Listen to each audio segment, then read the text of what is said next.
Bonjour à tous et bienvenue dans cette nouvelle émission des Idées au clair. Cette émission vous propose de dialoguer autour des différents travaux menés par les équipes de France Stratégie sur des sujets fondamentaux pour bien comprendre le monde dans lequel nous vivons. Ce premier numéro sera consacré au numérique et aux objets connectés. De quoi s'agit-il ? Quels sont les impacts sur notre quotidien ? La France a-t-elle une carte à jouer ? Devons-nous avoir peur des objets connectés, du big data ? Avec l'aide de nos invités, nous allons nous remettre les idées au clair sur l'Internet des objets. Et n'oubliez pas que c'est avec vos questions et vos réactions que nous construisons cette émission. Alors n'hésitez pas et réagissez sur le hashtag Idées au clair.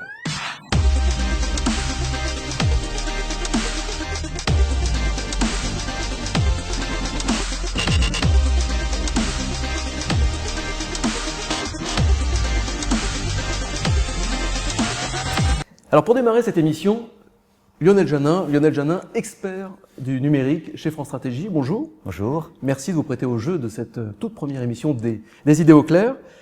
Alors, le mieux, c'est toujours démarrer par le commencement. Qu'est-ce qu'on appelle Internet des objets ?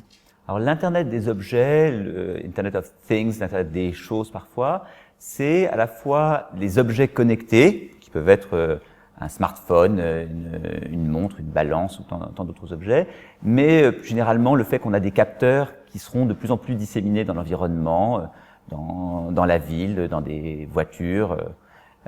Et donc ces ensembles de capteurs sont de façon croissante reliés à Internet par une connexion, souvent sans fil.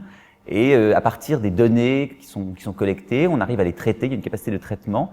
Et c'est cet ensemble de chaînes, depuis les objets connectés, la connexion et les capacités de traitement, qui font cet Internet des objets, qui est en quelque sorte la nouvelle extension de l'Internet plus traditionnel qu'on avait connu. C'est un nouveau réseau des réseaux. C'est un réseau des réseaux qui au départ connectait les ordinateurs, qui s'est mis à connecter des gens en mobilité avec des objets comme les smartphones, et qui à l'avenir va relier des machines, des objets en tout genre, des lieux, et qui fournira des capacités d'action encore démultipliées dans effectivement ce nouveau réseau des réseaux qui est en cours de déploiement. Donc en gros, clairement, votre bracelet là est en train d'envoyer des données. Il les envoie ou de façon décalé dans le temps. C'est un monde qui sera aussi beaucoup plus hétérogène que celui de l'Internet, puisqu'on peut avoir à la fois des capteurs qui enverront juste quelques données qui seront disséminées dans l'environnement, et d'autres cas où au contraire on voudra avoir des images ou des flux qui seront en continu. Et donc c'est aussi un domaine où il y a une beaucoup plus grande variété d'images ou de types de données qui sont transmises. Et là on parle là de dizaines de milliards d'objets connectés dans le monde dans les années à venir. C'est colossal. Alors, effectivement, il reste toujours une grande incertitude. On évoque 20, 50, 80, parfois jusqu'à 100 milliards d'objets connectés à venir en 2020 et qui couvrent à la fois des objets assez classiques qui sont nos smartphones, nos tablettes, des voitures, mais jusqu'à des formes d'étiquettes intelligentes et qui toutes contribueront à ce nouvel espace de l'Internet des objets. La voiture, vous y avez fait mention. La voiture, voilà un bon exemple. Il y en a beaucoup. Actuellement, est-ce qu'il y a des objets connectés dans la voiture ? Alors la voiture, c'est déjà assez largement un objet connecté qui peut avoir transmettre un certain nombre d'informations éventuellement à un constructeur, mais c'est un domaine qui, lui, pour le coup, est encore largement en développement. Vous avez probablement entendu parler des projets de voitures autonomes, voitures connectées, qui à la fois ont en interne énormément de capteurs. Donc c'est un des aspects de cet Internet des objets, c'est qu'on met des capteurs c'est déjà le cas, mais dans les roues, à énormément d'endroits qui renseignent sur l'état de la voiture. On met éventuellement des capteurs autour de la voiture qui détectent son environnement et on la dote de capacités de pilotage avec une interaction avec le réseau, avec des capteurs GPS qui devraient lui permettre in fine d'être une voiture complètement autonome et de révolutionner la manière dont on se déplace et toutes les questions de mobilité. Mais cette voiture autonome, si je comprends bien, dans le futur, on pourra plus faire une pointe sur les voies à grande vitesse. On pourra plus s'autoriser une pointe, quoi. Il y a peut-être effectivement, on remplace des espaces qui étaient où on faisait les choses à la main par des espaces où certaines fonctions sont automatisées. On pourra se consacrer à regarder un film ou travailler son type de déplacement. Nous, en France, on est bien placé pour ça. C'est un relais de croissance pour nos constructeurs, par exemple. Alors, sur les objets connectés de manière générale, il y a effectivement un écosystème qui est très actif en France, qui a été reconnu au Consumer Electronics Show à Las Vegas, avec de nombreux objets qui sont primés dans le cadre de la French Tech, qui est cette étiquette qui regroupe l'ensemble des productions françaises en la matière, que ce soit des drones, des objets pour des balances connectées. On a une activité qui est assez grande. Sur la voiture connectée, les constructeurs français, mais comme américains, allemands sont actifs sur cette question-là pour développer ces nouveaux services dans lesquels des nouveaux entrants peuvent essayer d'arriver, qui est aussi une des caractéristiques de l'Internet des objets, c'est qu'il peut y avoir des nouveaux opérateurs qui arrivent. Alors on parle avec l'Internet des objets de plateformes de services, de communautés entre objets connectés, données recensées. Comment on peut y voir clair? C'est quoi une plateforme? Bien, c'est le fait qu'un objet traditionnel, vous l'utilisiez, c'est cette possession qui donne sa valeur. Quand l'objet est connecté, il vous permet d'avoir accès à de nombreux services, des services sur l'usage que vous en faites, un retour sur une optimisation du déplacement. Et donc, toutes ces données, elles sont regroupées dans un objet connecté, dans une plateforme, pardon. Oui. Et c'est cette plateforme qui permet de faire des traitements. Un exemple, ça peut être le fait de repérer tous les déplacements qui sont faits dans une ville, de centraliser les données à cet égard et d'optimiser derrière les déplacements. Pour mieux les analyser et optimiser derrière voilà, les déplacements d'une ville. Pour fluidifier les échanges. C'est fascinant. On va passer à la deuxième partie de cette émission. Mais juste avant, je voudrais faire un petit rappel. Cette émission, c'est aussi la vôtre. Participez, appropriez-vous le hashtag IdéoClair. Et puis, bien sûr, toutes les publications, tous les travaux auxquels nous faisons allusion dans cette émission, vous les retrouvez sur le site stratégie.gouv.fr. À tout de suite.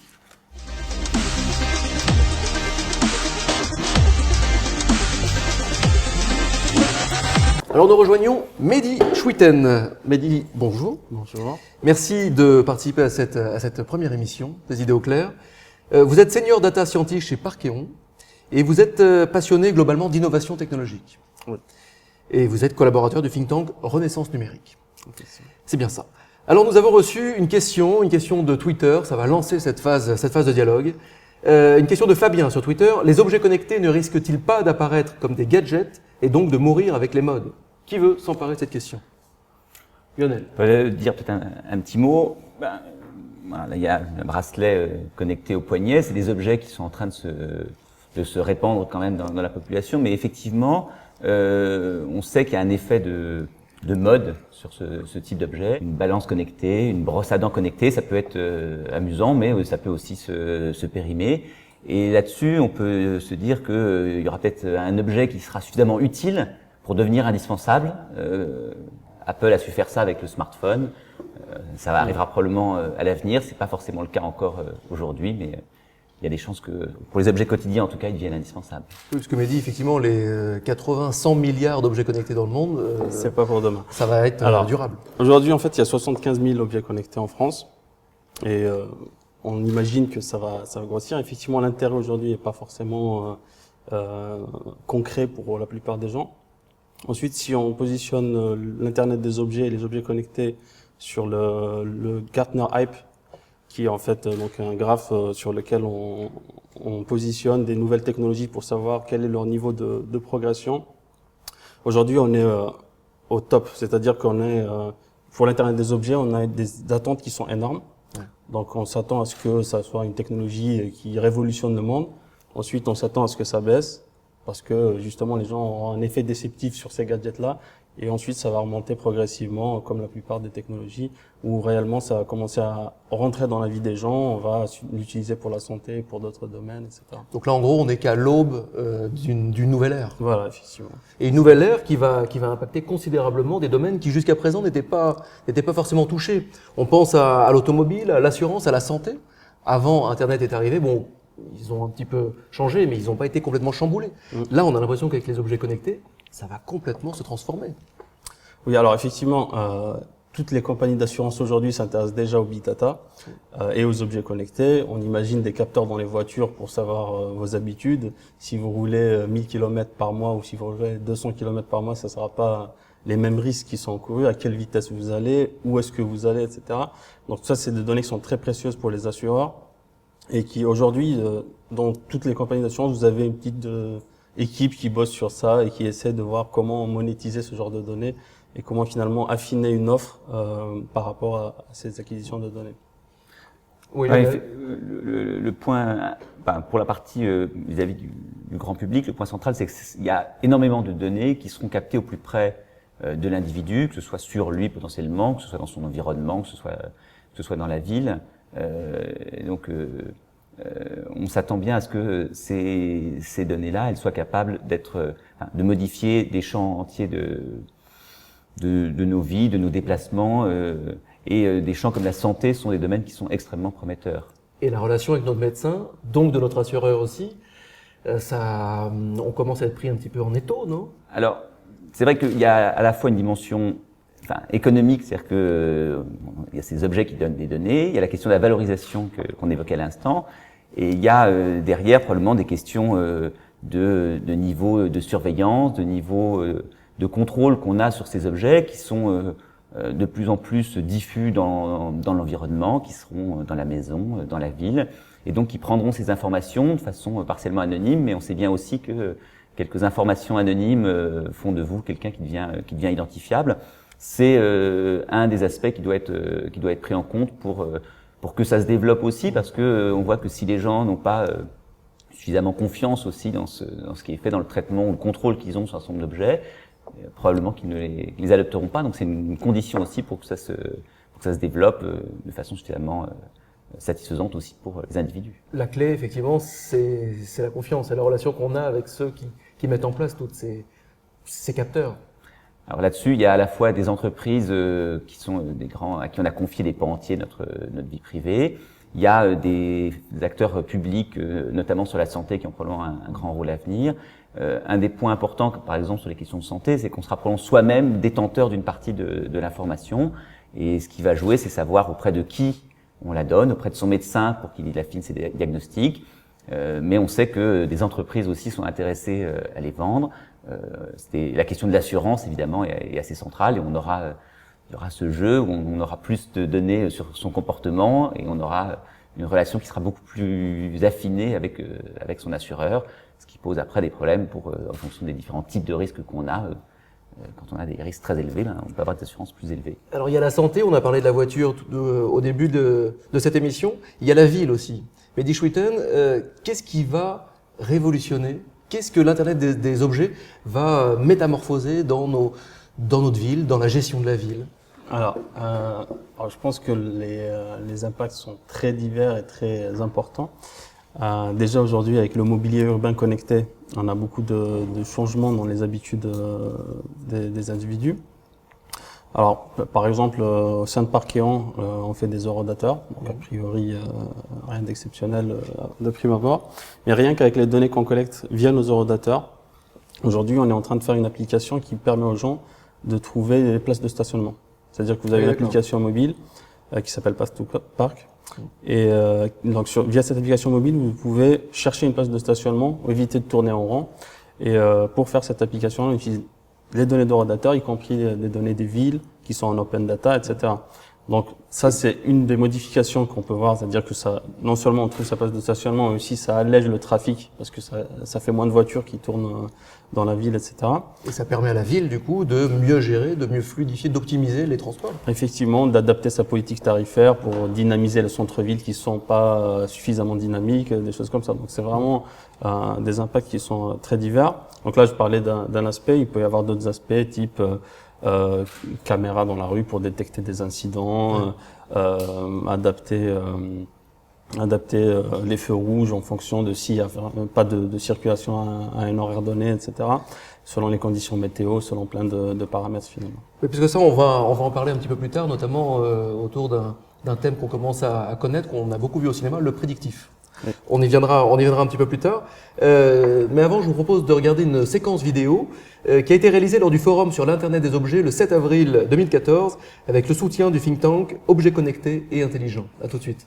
L'Internet des objets est donc un marché de services. Son potentiel de développement est une opportunité à saisir pour les entreprises françaises, à condition, selon les experts présents au forum, de bien s'y prendre dès la création du projet. Je crois qu'il faut dès le début avoir une vision internationale et globale.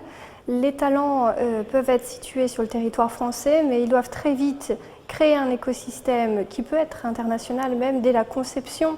C'est-à-dire qu'il peut y avoir une création d'un soft en France et utiliser des matières premières qui sont achetées des sous-traitants étrangers.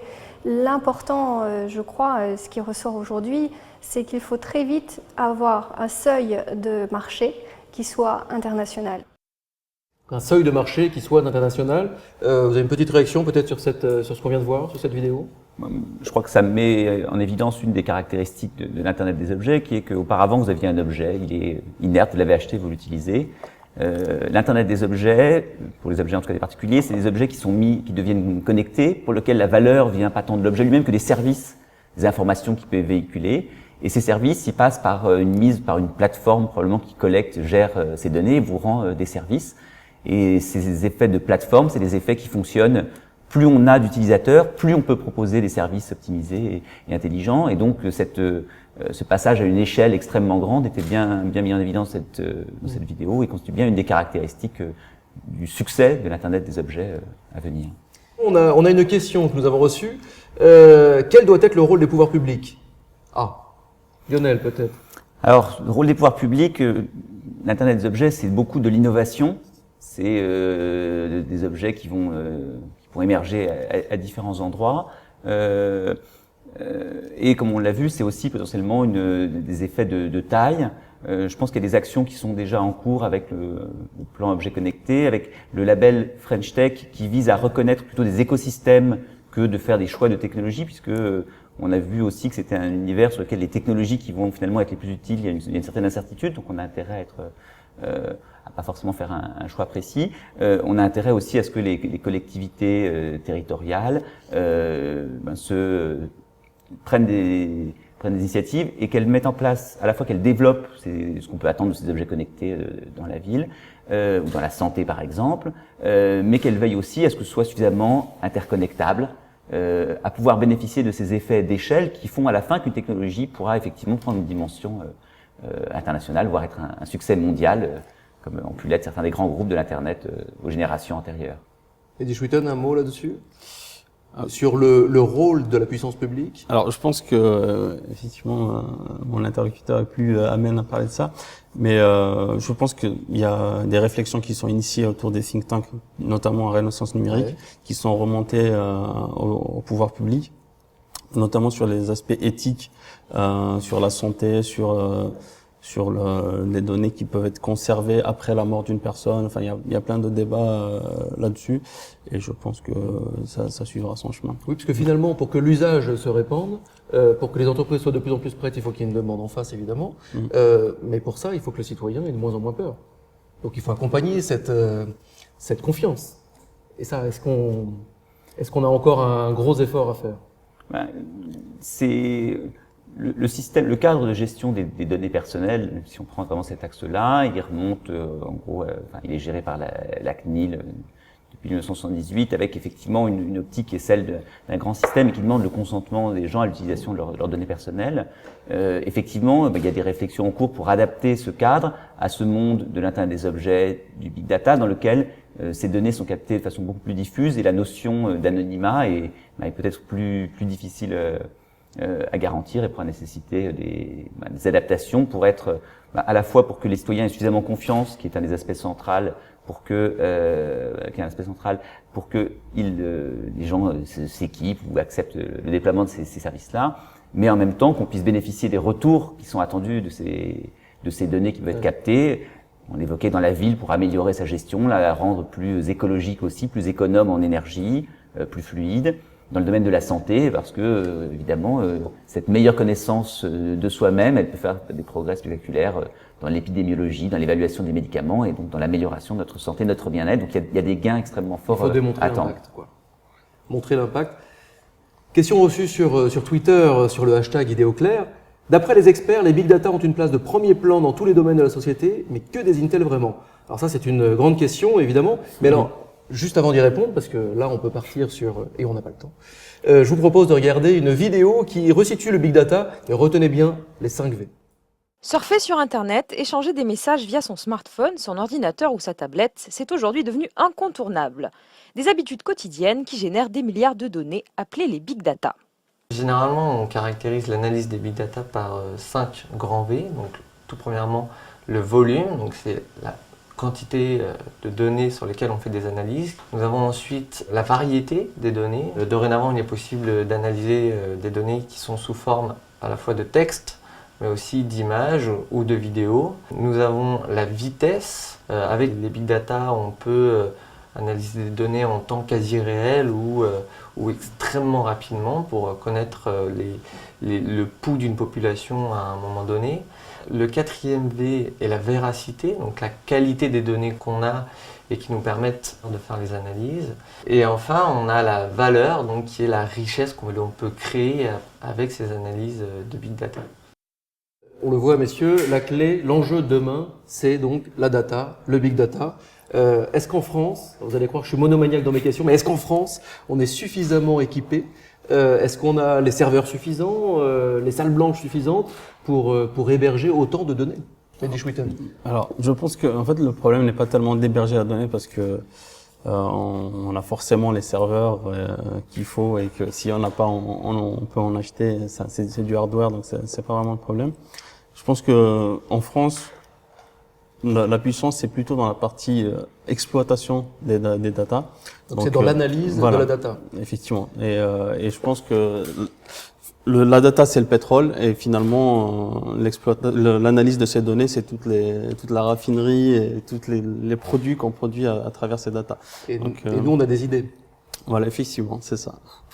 Lionel, vous parliez tout à l'heure de l'hébergement de nos données. Effectivement, on a tendance, le citoyen a tendance, tout le monde a tendance à livrer sa vie sur certaines plateformes. Mais ces plateformes-là, nos données, elles sont hébergées où? Elles sont pas hébergées forcément en France. Non, mais d'une certaine manière, un peu comme on l'évoquait à l'instant, je dirais que ça n'a pas tant d'importance que ça, parce que ces serveurs, ils peuvent être répartis partout dans le monde. En revanche, Oui, mais à qui ça appartient derrière? Alors, ce qui va être central, effectivement, ça va être les juridictions qui sont le pouvoir qu'on a d'avoir un contrôle sur ces données. C'est vrai qu'aujourd'hui, dans pas mal de cas, il y a une petite croix que vous faites en bas au moment d'initier le service, qui vous dit que vos données sont la propriété de l'entreprise qui vous fournit ce service-là, et que ces données sont soumises à un droit qui pourrait être, par exemple, la Californie, celui de la Californie. Donc, mais après, ça n'empêche pas les gens visiblement de l'utiliser. Après, on voit que quand on va passer à des données plus sensibles, il peut y avoir un besoin de clarifier quels sont les contrôles qui peuvent être exercés. Et dès aujourd'hui, la CNIL exerce un certain pouvoir de vigilance. Après, ce qu'on évoquait tout à l'heure, c'est qu'il faudra l'adapter, s'adapter aux données personnelles d'aujourd'hui. Peut-être que quand elles commenceront à être beaucoup plus nombreuses et beaucoup plus variées, il peut y avoir des adaptations qui sont nécessaires, mais qui sont des réflexions qui sont en cours à l'échelle française et européenne. Donc en gros, pour l'instant, il faut rester vigilant, mais c'est pas totalement perdu. Mais est-ce que je me trompe si je dis qu'il y a quand même un souci de souveraineté numérique en France? En France et peut-être partout en Europe d'ailleurs. Alors, effectivement, je pense que c'est une question que tout le monde se pose. En Russie, par exemple, ils décident de demander à Google d'avoir vraiment sur le territoire russe les serveurs qui hébergent les données des citoyens russes. Est-ce qu'on est obligé d'arriver à ce point-là? Je ne suis pas sûr. Mais effectivement, c'est une question qu'on peut se poser en fonction de la sensibilité et de la criticité des données. Je pense que tant que ça reste des données de type commercial, ça peut très bien circuler de manière libre. Ensuite, c'est plus aux instances gouvernementales de voir pour des données un peu plus sensibles de type santé, si on peut pas les rapatrier en France. Alors, un autre sujet qui peut être soumis à controverse et à dialogue très long, est-ce qu'il y a une norme mondiale pour permettre justement une fluidité dans les échanges, une rapidité dans les analyses, parce que il y a de plus en plus de données, l'analyse doit être de plus en plus rapide. Est-ce qu'il y a une norme mondiale? Est-ce qu'on est en train de se faire encore dicter une conduite, ou est-ce qu'on est suffisamment armé pour nous aussi émettre une norme, Lionel? Disons, il peut y avoir différents étages dans cet Internet des objets. Il y a savoir quels sont le type de données qui seront envoyées par un objet, savoir les technologies de communication qui seront utilisées, puisque une des caractéristiques souvent de ces objets, c'est qu'ils seront des objets disséminés de l'environnement avec des liaisons par voie radio, voie hertzienne. Et donc il y a pas mal d'enjeux de normalisation sur la manière dont se feront ces protocoles d'échange, sur les questions de sécurité, sur les questions de contrôle qu'on pourra obtenir. Donc il y a beaucoup d'étages, puisqu'il y a différents traitements pour lesquels cette normalisation sera centrale, sur lesquels l'Europe a été historiquement très forte. Si on prend l'exemple maintenant du GSM, donc de la téléphonie, là actuellement on est en train de réfléchir à la téléphonie 5G, c'est un endroit où par des normalisations appropriées, on espère être capable de prendre en compte tous les besoins à venir de l'Internet des objets pour fabriquer cette communication. Après, peut-être qu'on va en dire un mot en plus, c'est que sur le traitement des données lui-même, il y avait le mot variabilité de ces données. Elle peut avoir des formats extrêmement différents, et toute l'intelligence du big data serait d'être capable d'absorber cette grande diversité de données pour en tirer de l'information exploitable pour améliorer notre environnement. Donc c'est probablement pas à cet endroit-là qu'il y a des enjeux centraux de normalisation, mais beaucoup plus sur des couches inférieures, notamment sur les questions de communication. Mehdi, un petit mot là-dessus? Alors je partage ce qu'il dit sur la 5G en fait. C'est vraiment ce qui va régir les échanges de l'Internet des objets parce que c'est plus rapide. Non seulement c'est plus rapide en termes de débit, mais c'est pas tellement là le progrès le plus important. C'est plus en termes de réduction de temps de latence, où on pourra vraiment avoir un échange de temps réel, c'est-à-dire que le délai entre l'envoi d'une donnée atomique d'un endroit A à un endroit B est nettement inférieur à ce qu'il y a aujourd'hui. Et ça c'est vraiment la clé de demain pour faciliter l'usage aussi. Pour faciliter l'usage et surtout pour permettre des usages qu'on peut pas faire aujourd'hui, type santé, type vraiment des domaines très critiques où 50 millisecondes peuvent être trop déjà pour faire ce qu'on a besoin de faire. Juste avant de finir, cette émission est quasi terminée, mais est-ce qu'on se transforme pas tous en cyborgs? Est-ce qu'on va pas tous avoir des objets en nous? On va tous être reliés à notre médecin, à notre assureur, du coup. Si on fait une seule incartade, paf, on aura peut-être pas une secousse électrique, mais on aura quelque chose qui va se passer. Ouais. On doit en avoir peur ou pas, en gros? Alors, là, c'est un vaste sujet aussi. Mais je vous demande en quelques mots. Alors, c'est lié au transhumanisme, qui est un des sujets les plus en vogue en ce moment, où les gens peuvent avoir des capteurs qui sont carrément intégrés au corps humain finalement. Mais sans arriver jusqu'à ce point-là, rien qu'avec son smartphone aujourd'hui, on est forcément connecté, indirectement évidemment parce qu'on n'a pas le capteur intégré, mais on envoie un certain nombre de données qui sont sa position, sa vitesse, c'est etc. déjà le cas. Voilà, et on reçoit aussi un certain nombre d'instructions pour se diriger, pour aller à tel endroit à telle heure, des rappels, des choses comme ça. Donc finalement, ça c'est en voie. C'est rassurant quelque part. Oui, moi j'ai tendance à me dire qu'il y a beaucoup d'interactions pour lesquelles on a déjà, comme on le disait à l'instant, on est déjà connecté, on fait déjà ces échanges de données et ça nous simplifie la vie et c'est pour ça qu'on le fait et ça nous laisse de l'espace pour d'autres créativités, pour faire ces pas de côté. Et même si on se simplifie certains pans de notre vie, je pense qu'il restera toujours des espaces de créativité pour faire des activités originales non prévues par ces systèmes qui nous simplifieront les déplacements, mais pas forcément ce qu'on fera à l'endroit où on arriverait, ou alors on prend une destination aléatoire et puis à l'aventure. Et la clé restera la confiance. Merci beaucoup Lionel Janin, merci beaucoup Mehdi Chouiten. Merci de nous avoir permis de nous remettre les idées au clair sur les objets connectés et le big data. Et c'est ainsi que se termine cette première émission des idées au clair. Vous retrouverez tous les contenus que nous avons évoqués ensemble sur le site de France Stratégie et sur sa web TV, tv.stratégie.gouv.fr. À bientôt pour un nouveau numéro des idées au clair.